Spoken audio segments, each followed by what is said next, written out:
బాధాకరమే. ఎందుకంటే ఎన్టీ రామారావు చనిపోయినాడు అంటే బాధ, కానీ ఆయన చనిపోలే. మనందరి మధ్యలో ఈ పార్టీని స్థాపించి మనందరికి అవకాశం కల్పించి ఈరోజు తెలుగు వారి ఖ్యాతిని ప్రపంచవ్యాప్తంగా నిలబెట్టేటువంటి నాయకుడిని ఇంటర్వ్యూని చేసుకొని నారా చంద్రబాబు నాయుడు గారిని మనకి ఇచ్చిపోయాడు. అంటే దాని ఉద్దేశం ఏమంటే మన పార్టీ పెట్టడం కాదు, పెట్టిన తర్వాత ఆ పార్టీని అలాగే నిలబెట్టాడు. అంటే ఎన్టీ రామారావు గారు ఇంకా బతుకున్నారని అర్థం. ఈ పార్టీ ఎన్ని రోజులు ఉంటే అన్ని రోజులు ఎన్టీ రామారావు గారు మన మధ్యలో ఉన్నట్టు, మనతో పాటు ఉన్నట్టు. కాబట్టి వారిని చూసేకి వచ్చిన మా అమ్మ, ఆమె కడుపులో నేను 6 నెలలు అప్పుడు పార్టీ పెట్టే కడికి పుట్టే. సో మా అమ్మ ఎప్పుడు మా ఇంట్లో పెద్ద ఫోటో ఉండేది ఎన్టీ రామారావు, కాషాయ బట్టలో నామం తీసుకొని ఉండేది. ఆ ఫోటో ఆయన చనిపోయిన రోజు దహన క్రియలు చేసిన నేను మా ఇంట్లో. సో 15 రోజులు టైఫాయిడ్ ఫీవర్ ఏడ్చి ఆ పేపర్లలో ఆయన నటించిన అన్ని ఫోటోల్ని స్టిల్ ఈ రోజు మా ఇంట్లో ఉంది. ఒక నోట్ బుక్ కతికిపిచ్చి పెట్టుకున్నా. అంటే అప్పుడే చంద్రప్రకాష్ అన్న చెప్పినట్టు వీర అభిమానం ఎన్టీ రామారావు అంటే. కృష్ణుడిగా ఆయనే, రాముడిగా ఆయనే, ఏడుకొండలవాడిగా ఆయనే, శివుడిగా ఆయనే, ఆఖరికి మన సురేంద్ర అన్న చెప్పినట్టు రావణుడి వేషం వేసినా కూడా మన ఎన్టీ రామారావు ఇంత అందంగా ఇట్లా ఉండుంటారా అనే విధంగా మన అందరినీ ఎన్నో ఏళ్ళు సినీ రంగంలో సేవలు అందించిన ఎన్టీ రామారావు తర్వాత ప్రజలకు ఏదో ఒకటి చేయాలి, ఇంతగా అభిమానించే నా ప్రజలకి నేను ఏం చేయాలని కూడు గుడ్డ ఇల్లు, ఈ మూడింటి సింబల్ అంటే రైతులు బాగుండాలని నాగలి, అలాగే ఇల్లు ఉండాలని చెప్పి ఇంటి బొమ్మ, ఇవన్నీ తయారు చేసి పసుపు రంగులో, అంటే పసుపు అనేది శుభ సూచకం. చూడండి ఈరోజు ఇక్కడ పసుపు చారులో పసుపుతో ఉంటే చూడడానికి ఒక అందంగా ఉంటుంది. మేమంతా పసుపు చొక్కా వేసుకునేకి భలే ఇష్టపడతాం. దాన్ని ఎన్ని రకాల డిజైన్లు చేయాలి, రోజు ఒక షర్ట్ వేసినాం అనుకుంటారని రకరకాల కలర్లో కట్ట, బటన్లో కట్ట, అంటే పసుపుకి అంత పవర్ అనేది చెప్తున్నా.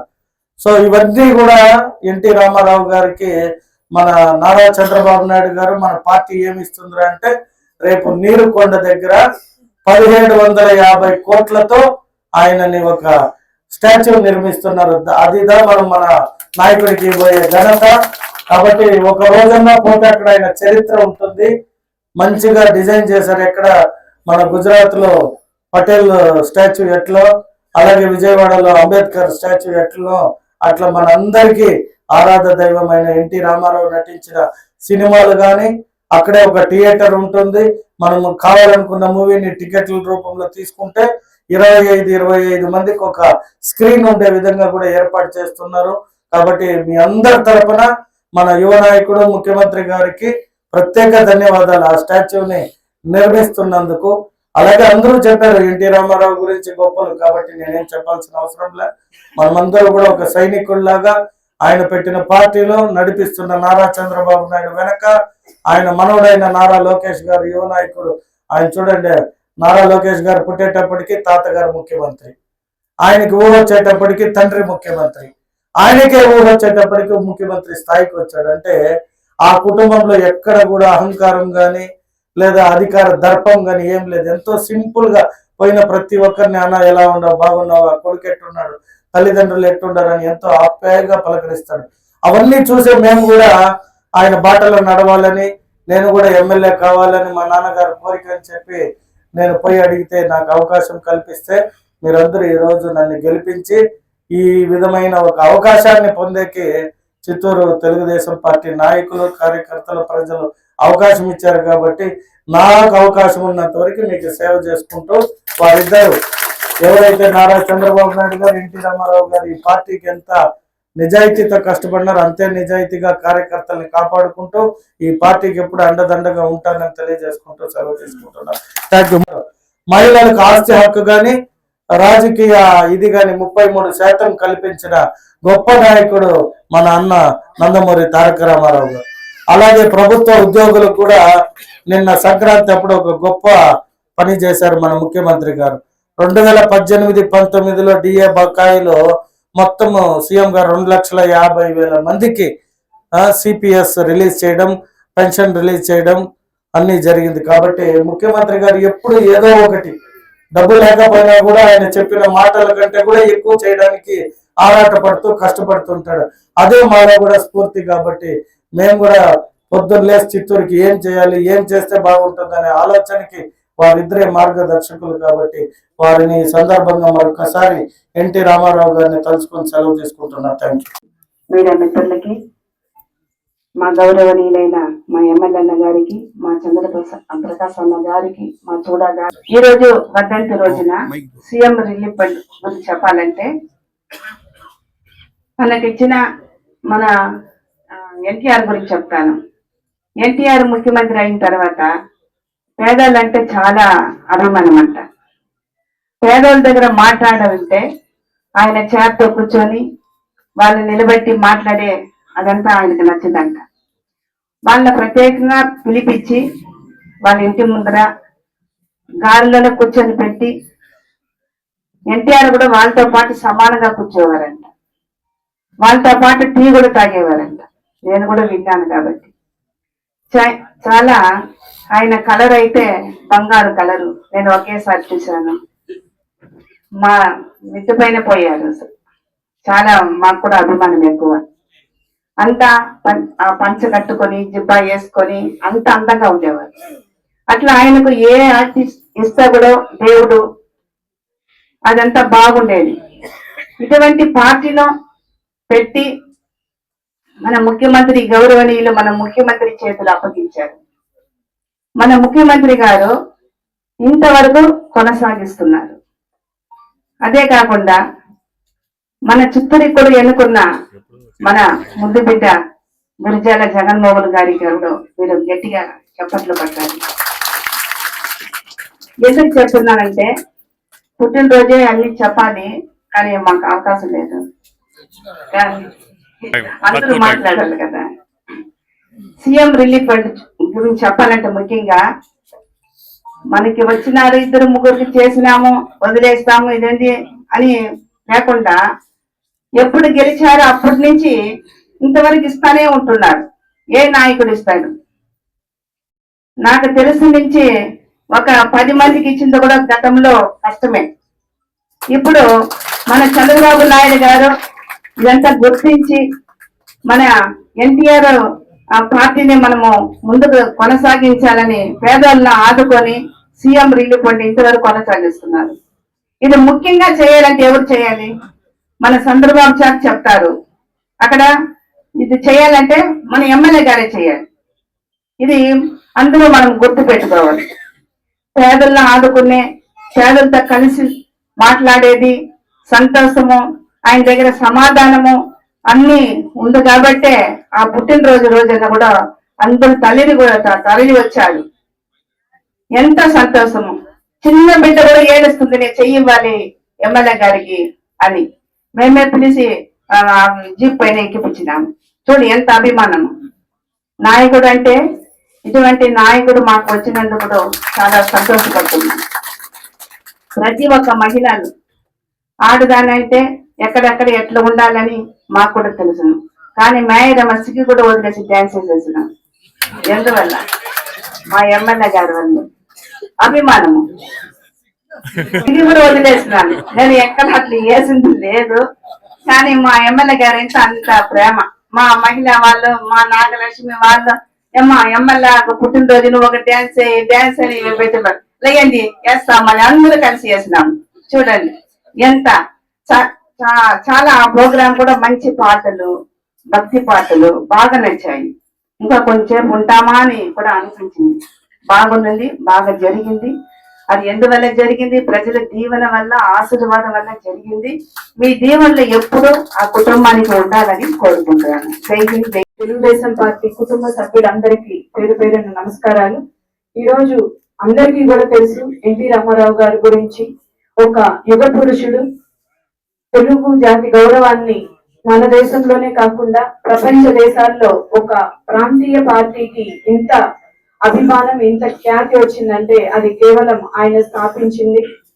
ఆయన నాటిన ఆ వృక్షంలో మనం అందరం కూడా ఈ రోజు సేద తీర్చుకుంటూ తెలుగుదేశం పార్టీని మరింతగా అభివృద్ధి చేస్తూ, ఎక్కడా కూడా ఒక ప్రాంతీయ పార్టీ ఇంతగా 43 ఏళ్ల పాటు ఎదురులేని పార్టీగా ఆయన స్థాపించిన తర్వాత చంద్రబాబు నాయుడు గారు ఆయన యొక్క నినాదాలతో మరింత ముందుకు తీసుకెళ్తూ ఈ రోజు మనం అందరం కూడా ఎంతో సంతోషంగా ఉన్నాము. ఇది ఒక పూర్వజన్మ సుకృతం. మనం అందరం కూడా తెలుగుదేశం పార్టీ కార్యకర్తలు అనిపించుకోవడం మనందరికి ఎంతో కూడా గౌరవం ఇస్తుంది.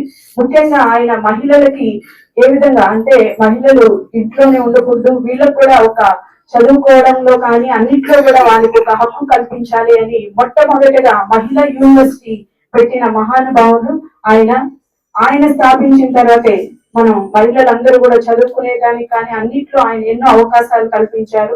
అదే విధంగానే చంద్రబాబు నాయుడు గారు కూడా డ్వాక్రా గ్రూపులు పెట్టి మహిళలకి వాళ్ళకంటూ ఒక అకౌంట్ నుంచి వాళ్ళకు కూడా ఒక సొంతంగా వాళ్ళ చేతిలో డబ్బులు ఉండాలి అనే విధంగానే స్థాపించారు. తర్వాత వారి యొక్క నినాదాలతోనే లోకేష్ బాబు గారు కూడా మొన్న ఎవరైతే పార్లమెంట్ అధ్యక్షులుగా పెట్టిన వాళ్ళు కూడా మహిళలకి ప్రియారిటీ ఇస్తూ 5 మంది మహిళా అధ్యక్షులు చేయడం కూడా మనందరికీ కూడా మహిళలుగా మనకి రాజకీయాల్లో ఇంత అవకాశం ఇస్తుంది కేవలం తెలుగుదేశం పార్టీ మాత్రమే. కాబట్టి అలాంటి పార్టీలో ఉంటూ మనం అందరం కూడా ఎన్టీ రామారావు గారు ఏదైతే పేదల కోసం ప్రజల కోసం అని ఆయన కష్టపడ్డారో మనం అందరం కూడా ఆ నినాదాలతో ముందుకెళ్లాలని కూడా మీరందరికీ కూడా తెలియజేస్తూ ఆ మహానుభావుడికి మన చిత్తూరు ఎమ్మెల్యే గారి ఆధ్వర్యంలో ఈ కార్యక్రమం నిర్వహిస్తున్నందుకు ఆయన ధన్యవాదాలు తెలియజేసుకుంటూ తెలుసుకోవడం మన అదృష్టం భావిస్తున్నాను. ఈ రోజు రామారావు వర్ధంతి. ఎందుకంటే మేమంతా చిన్న వయసులో 16-17 సంవత్సరాలు రాజకీయంగా వచ్చినాం. అప్పట్లో ఎవరికి బైకులు ఉండేవి కాదు, అందరూ సైకిల్లోనే. నేను చెప్పేది 82లో కదా. మేము పార్టీలో తిరుపతి నుంచి ఎన్టీఆర్ రాజు, కాళహస్తి నుంచి పిఆర్ మోహన్, చిత్తూరు వ్యాపారం చేసినప్పుడు మా ఊరు నరసింహనారాయణపేట వ్యాపారం చేసి నేను ఇట్లా కొందరు పోయి ఓల్డ్ ఎమ్మెల్యే కోర్సులో దొరబాబంతో మాకు పరిచయం లేదు. న్యూ ఎమ్మెల్యే కోర్సులో తెలుగుదేశం పార్టీలో చేరడం జరిగింది. ఎందుకంటే చిన్న దానికి ముందు కూడా మేము రామారావు అభిమాని, నేను షూటింగ్ లేదు రామారావు ఇంటర్మీడియట్ చదివేటప్పుడు 10th క్లాస్ చదివేటప్పుడు కూడా. కాబట్టి అటువంటి వ్యక్తి మళ్ళా కూడా సినిమాల్లో, ఎందుకంటే మేము తెలుగుదేశం పార్టీలోనే పుట్టినాం, బతికిన రోజు తెలుగుదేశం పార్టీలో ఉంటాం, తెలుగుదేశం పార్టీ ద్వారా చనిపోతాం ఈ సందర్భంగా తెలియజేస్తూ. ఎందుకంటే అభిమానులు అంటే ఎంత పవర్ అంటే పవర్. రామారావు అందరు హీరోలకు 40% ఉండేవాళ్ళు ఆ కాలంలో.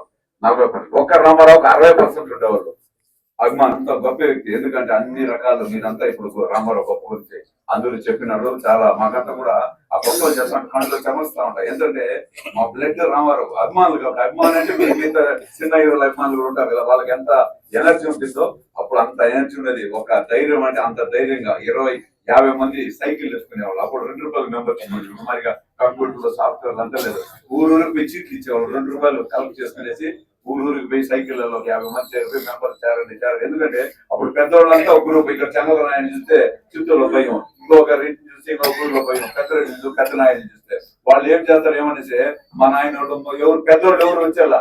మేము అప్పుడు యూత్ 16-17 సంవత్సరాల పిల్లలనే కలుపుకునేసి ఒక సంఘటితంగా పనిచేసి అప్పట్లో అంత అభిమానంగా పనిచేసేవాళ్ళం. కాబట్టి దేవుడికి సమానంగా మన ఎన్టీఆర్ చూస్తున్నాము. ఈ పార్టీ పెట్టినప్పుడు ముఖ్యంగా మనం పార్టీ నాయకుల ఉద్దేశం ఏంటంటే, మన రామారావు గారి ఉద్దేశము, ఈ దేశంలో ఈ రాష్ట్రంలో ఒక అరాచకమైన ప్రభుత్వం ఉంది, కాంగ్రెస్ ప్రభుత్వం. అప్పటికి 35 సంవత్సరాలు పరిపాలించింది.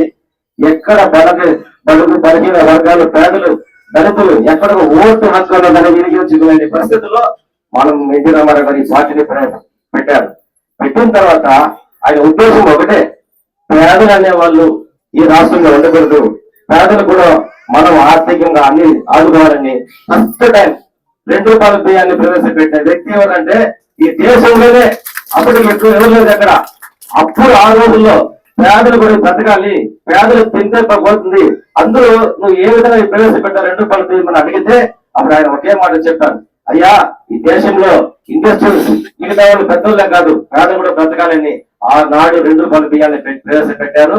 అదే విధంగా దాని ముందు కరెంట్ ఛార్జీలు కూడా ఒక విధమైన మీటర్లు పెట్టి మీటర్లు బిగించి రైతుల్ని వెన్ను విరిచిన వ్యక్తులు కాంగ్రెస్ వ్యక్తులు. అలాంటి పరిస్థితుల్లో ఒక స్లాబ్ రేట్ తీసుకొచ్చిన వ్యక్తి మన రామారావు గారు. మిగతా ఇంకొకటి ఏమంటే హౌసింగ్ స్కీమ్ ని ఆ రోజు దేశంలో ఎక్కడ లేదు. ఆ రోజు హౌసింగ్ స్కీమ్ ని మొట్టమొదటిగా ఒక ఇంటికి 12,000 రూపాయలు ప్రతి ఇంటికి. అదే మా ఊర్లో కూడా మా కాలనీలో కూడా కొంతమందికి ఒక 60-70 మందికి ఆ రోజుల్లోనే ఒక ఎన్టీఆర్ కాలనీ నిర్మించడం జరిగింది.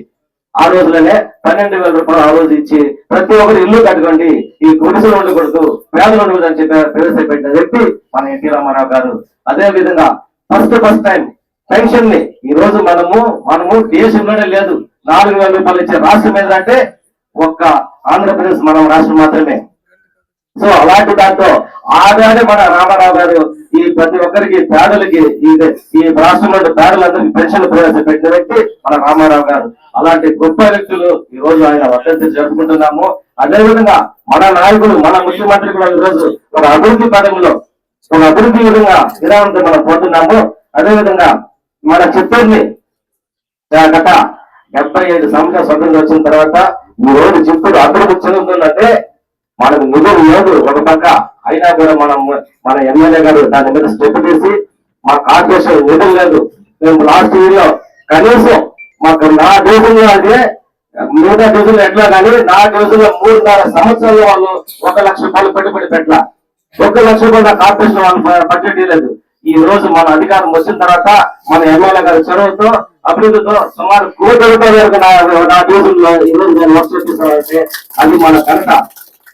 మన ఎమ్మెల్యే గారి కృషితో ఈరోజు హై రోడ్ ఎత్తుకోండి, మిగతా రోడ్లు ఎత్తుకోండి, అన్ని అతను మనం ముందున్నాం. సో అదేవిధంగా మన ఎమ్మెల్యే గారికి మనందరూ సహకరించి, మన పార్టీ తరఫున మనందరూ సహకరించి ఇంకా ఈ డెవలప్మెంట్ ఈ అభివృద్ధిని మన ఎమ్మెల్యే గారు దేవుడు ఆయన మన దేవుడు ఆశీర్వదించి ఇంకా మనకు కొన్ని నిధులు ఫైట్ చేసి తీసుకొచ్చి అభివృద్ధి చేయాలని చెప్పి కోరుకుంటాను. సో